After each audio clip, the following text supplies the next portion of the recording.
नमस्कार साथियों, आप सभी का स्वागत है ताज़ा खबरों में। उससे पहले वीडियोस को लाइक करें, साथ ही चैनल को सब्सक्राइब कर दें। अमरनाथ गुफा का दर्शन करने वाले यात्रियों की संख्या 1 लाख पार। अमरनाथ गुफा का दर्शन करने वाले दर्शनार्थियों की संख्या का आंकड़ा 1 लाख पार हो गया है। यात्रा 29 जून को शुरू हुई थी। बुधवार को कुल 30,586 भक्तों ने बाबा बर्फानी के दर्शन किए थे। अब यात्रा पर गए 2 तीर्थयात्रियों की मौत भी हो गई। झारखंड सीएम चंपई सोरेन का इस्तीफा। झारखंड सीएम चंपई सोरेन ने अपने पद से इस्तीफा दे दिया है। गवर्नर हाउस के बाहर पत्रकारों से बातचीत में उन्होंने खुद इस बात की पुष्टि की। चंपई सोरेन के इस्तीफे के साथ ही पूर्व सीएम हेमंत सोरेन ने एक बार फिर से सरकार बनाने का दावा पेश कर दिया है। स्वयंभू संत भोले बाबा पर कसेगा शिकंजा, यूपी डीजीपी ने बनाई टीम।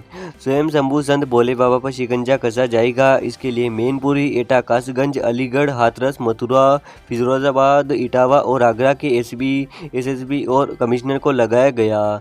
इन्हें अपने जिलों में सेवादारों के बारे में पता करने को कहा गया। इन सेवादारों से बातचीत कर बाबा के कामकाज, उनके आश्रम, फंडिंग और उनके मददगारों के बारे में पता करने को कहा गया। यूपी के डीजीपी ने एक फैक्ट फाइटिंग टीम भी बनाई है। बिहार में फिर ढहे 2 पुल, दर्जनों गांव का संपर्क टूटा। बिहार में बुधवार को भी 2 पुल ढहने का मामला सामने आया है। पहला मामला लहादपुर प्रखंड के दसानपुर पंचायत के सारण गांव का है, जहां गंडकी नदी के ऊपर बना पुल ढह गया। वहीं दूसरा पुल ब्रिटिश कालीन पुल सारण गांव में टूटकर गिर गया। पुल गिरने से दर्जनों गाँव का संपर्क भी टूट गया।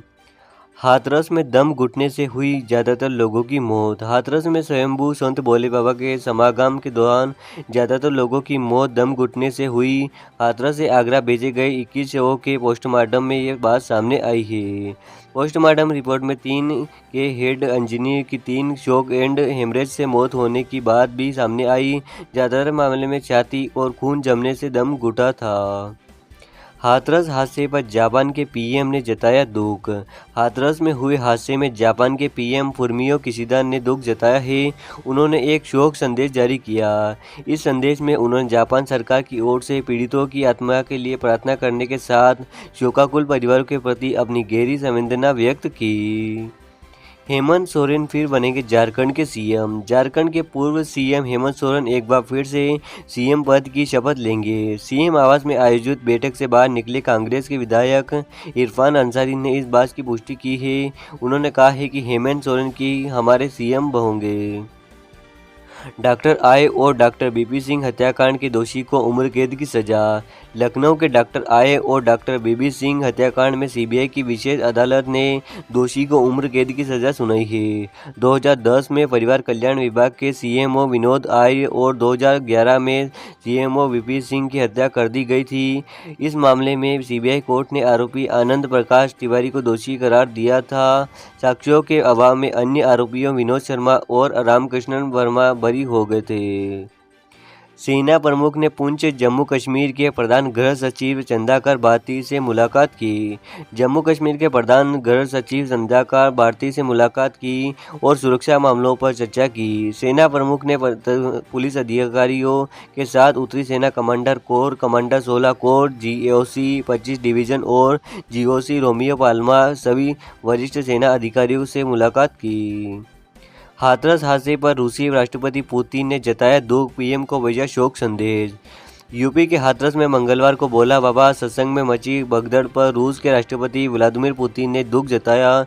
उन्होंने राष्ट्रपति द्रौपदी मुर्मू और भारत के प्रधानमंत्री नरेंद्र मोदी को शोक संदेश भेजा है। पीएम मोदी के भाषण के बाद राज्यसभा अनिश्चितकाल के लिए स्थगित है। राष्ट्रपति के अभिभाषण पर धन्यवाद प्रस्ताव पर प्रधानमंत्री मोदी ने भाषण के बाद राज्यसभा अनिश्चितकाल के लिए स्थगित हो गई।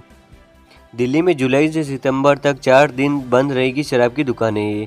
दिल्ली सरकार के एक्साइज डिपार्टमेंट ने जुलाई से सितंबर तक 4 ड्राई डेज घोषित किए।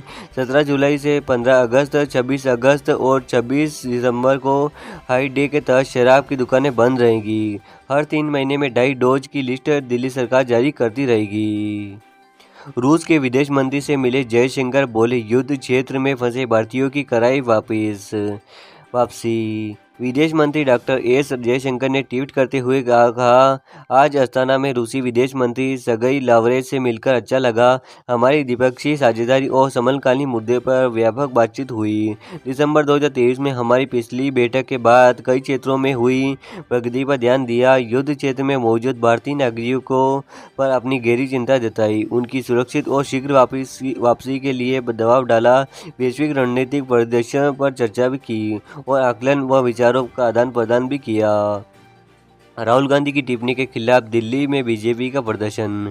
दिल्ली भाजपा प्रमुख वीरेंद्र सचदेवा और पार्टी सांसद तेजस्वी सूर्या सहित भाजपा के नेताओं ने लोकसभा में भाषण के दौरान की गई टिप्पणी को लेकर राहुल गांधी लोकसभा नेता और कांग्रेस सांसद राहुल गांधी के खिलाफ विरोध प्रदर्शन किया। एयर इंडिया की फ्लाइट बारमेर पहुंची टीम इंडिया आज दिल्ली के लिए होगी रवाना। एयर इंडिया का विशेष विमान बारबाडोस एयरपोर्ट पर उतर गया और टीम इंडिया इसी फ्लाइट से आज स्वदेश के लिए उड़ान भरेगी और कल दिल्ली पहुंच जाएगी। हरियाणा विधानसभा चुनाव को लेकर आम आदमी पार्टी ने बुलाई हाई लेवल बैठक। दिल्ली में आज आम आदमी पार्टी हरियाणा की हाई लेवल मीटिंग होने जा रही है। ये बैठक आगामी विधानसभा चुनाव को लेकर बैठक की अध्यक्षता राष्ट्रीय संगठन महामंत्री संदीप पाठक करेंगे। इस बैठक में प्रदेश अध्यक्ष सुशील गुप्ता और वरिष्ठ उपाध्यक्ष अनुराग ढांडा भी मौजूद रहेंगे। Today report RDS news.